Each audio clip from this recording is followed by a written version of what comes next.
পেটে লাথি মারবেন না, বড্ড লাগে। এই একটা লাইন না গোটা বাংলার মানুষের মন পর্যন্ত পৌঁছেছে। যিনি বলেছেন তার নাম নেপু মণ্ডল।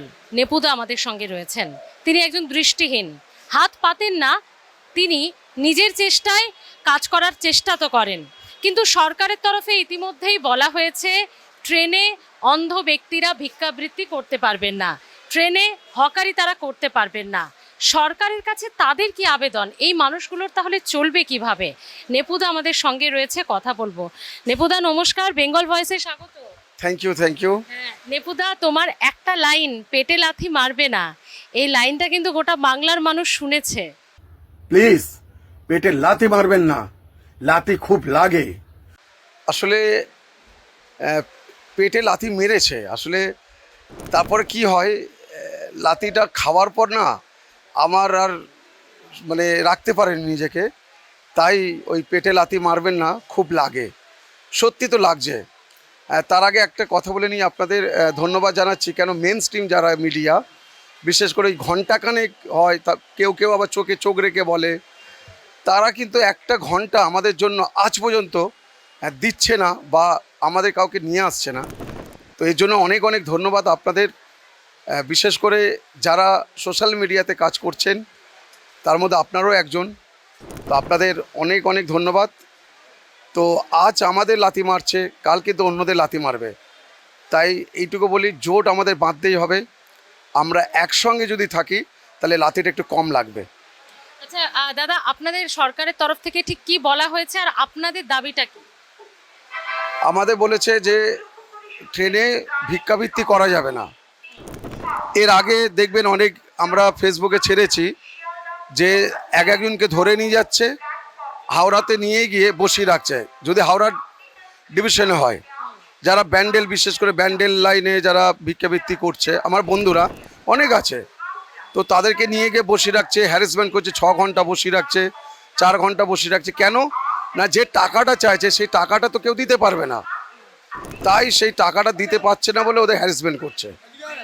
আর আমাদের এই লাইনটা, বিশেষ করে রানাঘাট, আমি তো কাজ করি বিধাননগর টু রানাঘাট, এই লাইনেও তাই করছে, বিভিন্ন যা সময় নামিয়ে দিচ্ছে। কিন্তু আমাদের একটাই দাবি যে আমরা দেখছি যে যখন ভোট প্রচার চলছে, ডবল ইঞ্জিন হলে আমাদের ভালো হবে, ডবল ইঞ্জিন হলে ভালো হবে। সত্যি তো, একটা গাড়িতে ডবল ইঞ্জিন লাগালে সে গাড়িটা তো আরও জোরে ছুটবে, সেই ট্রেনটা আরও জোরে যাবে। কিন্তু ট্রেন থেকে লাথি মারবে এটা জানা ছিল না। বন্দে ভারত হচ্ছে, স্টেশনগুলোকে অন্যের হাতে তুলে দিচ্ছে, ডিজিটাল হচ্ছে, হওয়া ভালো। আমরাও তো আনন্দে পাবো, আমরাও তো জানতে পারছি যে আমরা অন্তত ভালো থাকছি। কিন্তু এই ডিজিটাল যুগে এভাবে লাথি মারাটা আমাদের খুব একটা ভালো লাগছে না। আচ্ছা, আপনার চলে কিভাবে? আমি এক হচ্ছে হকারি করি, আমি লজেন্স বিক্রি করি মূলত। লজেন্স, কখনো ধূপকাঠি, বাড়িতে পাড়াতেও ধূপকাঠি বিক্রি করে, কেন ট্রেনে তো করা যাচ্ছে না, তাই পাড়াতে এখন বর্তমানে বিক্রি করছি। আমার যে পাড়াতে আমি থাকি একটু হেঁটে হেঁটে করি। আর একটা জায়গায় ট্রেনিং নিচ্ছি, ধূপকাঠি, ফিনাইল এগুলো তৈরি করি, যেহেতু তৈরি করে বিক্রি করলে একটু বেশি মার্জিনটা থাকে। আচ্ছা, সরকারের তরফ থেকে যুক্তি কি কিছু বলা হয়েছে কেন দৃষ্টিহীনরা ট্রেনে হকারি করতে পারবেন না, ভিক্ষাবৃত্তি করতে পারবেন না? আমি যতদূর জেনেছি, আমরা নাকি লন্ডন বা অন্য অন্য জায়গায় গিয়ে নাকি পরিষ্কার জায়গা দেখি। এর আগে জানেন সরকার বলেছিল কলকাতা লন্ডন হবে, লন্ডন তো হয়নি, লন্ডন ধরিয়েছে। কিন্তু ব্যাপারটা হচ্ছে যে এটা, যে ওরা বলছে লন্ডন হবে, পরিষ্কার হবে, সব ঠিক হবে, তাই বলছে ট্রেনে ভিক্ষাবৃত্তি করা যাবে না, আর হকারি করা যাবে। ওরা একটা কার্ড দেবে, ডিজিটাল কার্ড, সেই কার্ড নিয়ে নাকি হকারি করতে হবে। এবার আপনি ভাবুন, যে ব্যক্তি কখনো হকারি করেনি, লজেন্স বেচেনি, ধূপকাঠি বেচেনি, বা অন্য অন্য কিছু বাদাম চাক এইগুলো বেচেনি, সে জানতো আমি বেরোলে আমার 200 টাকা হবে বা 250 টাকা বিক্রি হবে, সে হঠাৎ করে যে কিছুর বিনিময়ে টাকা নিয়ে আসবে, যে আপনি আমার কাছে ধূপকাঠিটা নিন, যার ধূপকাঠি লাগবে না সে তো নেবে না। কিন্তু সে তো মনে করতে যে আচ্ছা ছেলেটা এসছে 2 টাকা দিই বা 5 টাকা দিই, সেটা কিন্তু সহজ ছিল। কিন্তু সেই সহজের পেটে লাথি মারাটা আমার মনে হয় ঠিক না। আচ্ছা, এখন তাহলে আপনারা কি চাইছেন, সরকারকে কি বলবেন? আচ্ছা, আমরা বিশেষ করে আমি একটু উদ্যোগ নিয়েছি যে অন্তত আমার কথা অনেকে শুনছে।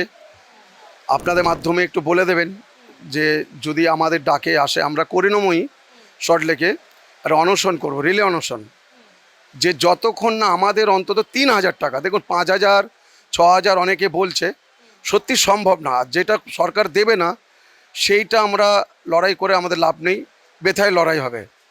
যেদিকে বৃষ্টি সেদিকে ছাতা ধরাই ভালো।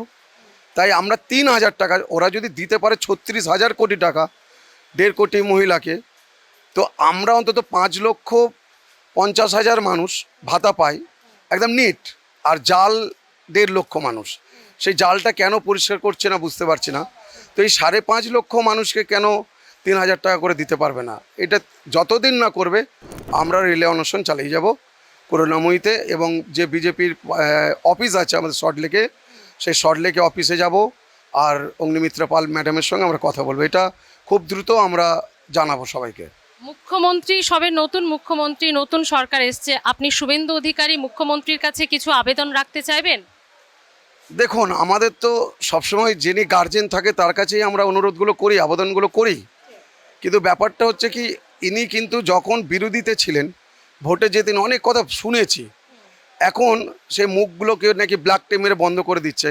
আসলে আমরা তো দেখতে পাই না, আমাদের চোখ বন্ধ, মুখটা তো আর বন্ধ করা যাবে না, না? আমরা তো বলবোই। আপনাকে যদি কিছু হয়, আপনি কি কিছু বলবেন না? ডাক্তারখানায় গিয়ে আপনি কিছু বলবেন না? আমরা তো বলবোই।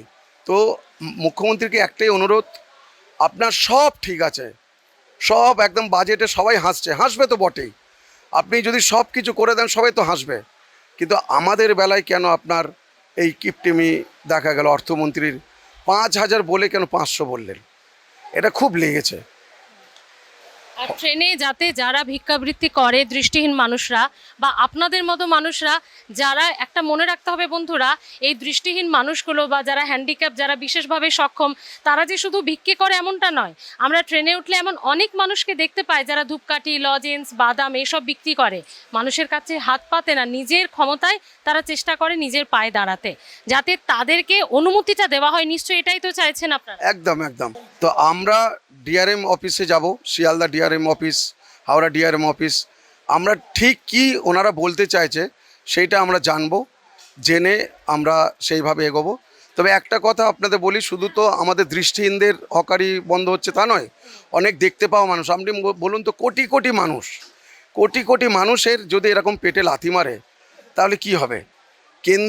কেন্দ্র সরকার থেকে লাথি মারছে রেলে, আবার রাজ্য সরকার থেকে রেলের যে পাশে যে দোকান সেগুলো ভেঙে দিচ্ছে।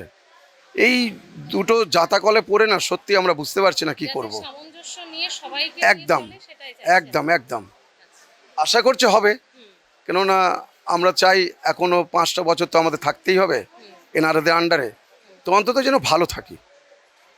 তাহলে আপনি এখন পাড়াতে হকারি করছেন যেহেতু ট্রেনে উঠতে দিচ্ছে না?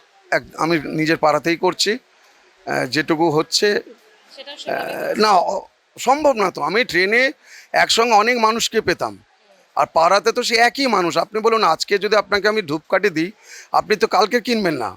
কিন্তু আমি তো ট্রেনে যদি বিক্রি করতাম, আজকে যে ট্রেনটা আমি ধরেছি, কালকে আমি অন্য ট্রেনটা বিক্রি করতে পারতাম, পরশু অন্য ট্রেন করতাম, আবার ঘুরে ফিরে আবার সেই ট্রেনটাতে আসতাম। কিন্তু এটা তো সম্ভব না, না? সেই জায়গাটাতে খুব অসুবিধা। আচ্ছা, আপনি আপনার যে লাইনটা দিয়ে গোটা বাংলার মানুষের কাছে পৌঁছেছিলেন সেটাই আরেকবার একটু শুনতে চাই। আমার কথা ছিল, পেটে লাথি মারবেন না, খুব লাগে। যদি মারতে হয় তাহলে একেবারে দাঁড় করিয়ে গুলি চালান, তাহলে একসঙ্গে আমরা মরতে চাই। অনেক ধন্যবাদ নেপুদা কথা বলার জন্য বেঙ্গল ভয়েসের সঙ্গে।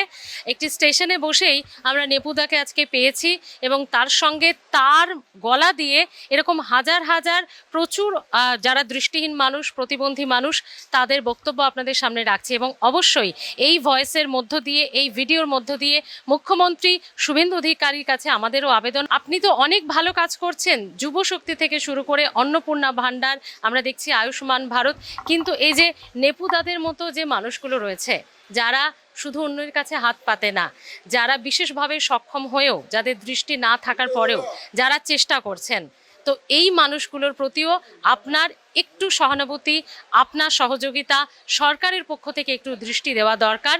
এবং পারলে আপনারা একটা কার্ড করুন, যেটাতে এনারা যে প্রতিবন্ধী, অনেক মানুষ লিখছেন সোশ্যাল মাধ্যমে যে অনেক ফেক মানুষ আছেন যারা অন্ধ নন, দৃষ্টিহীন নন, খোড়া বা প্রতিবন্ধী নন, কিন্তু সেটার একটা সমবেদনা নিতে মানুষকে ঠকাচ্ছেন।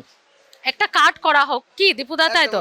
একটা কার্ড করা হোক যেখানে তারা যে শারীরিকভাবে অক্ষম বা বিশেষভাবে সক্ষম বা প্রতিবন্ধী, যেটাই আপনাদের তরফ থেকে লেখা থাকুক না কেন, সেই সার্টিফিকেটটা তাদের কাছে থাকুক।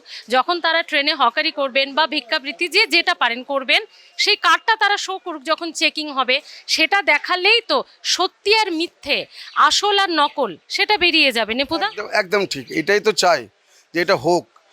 আমরা সবসময় একটা কথাই বলি, যারা 100% দৃষ্টিহীন বা 70% দৃষ্টিহীন বা অন্য অন্য প্রতিবন্ধী, কার্ড যদি না করে কখনোই এই জল আর দুধ আলাদা হবে না।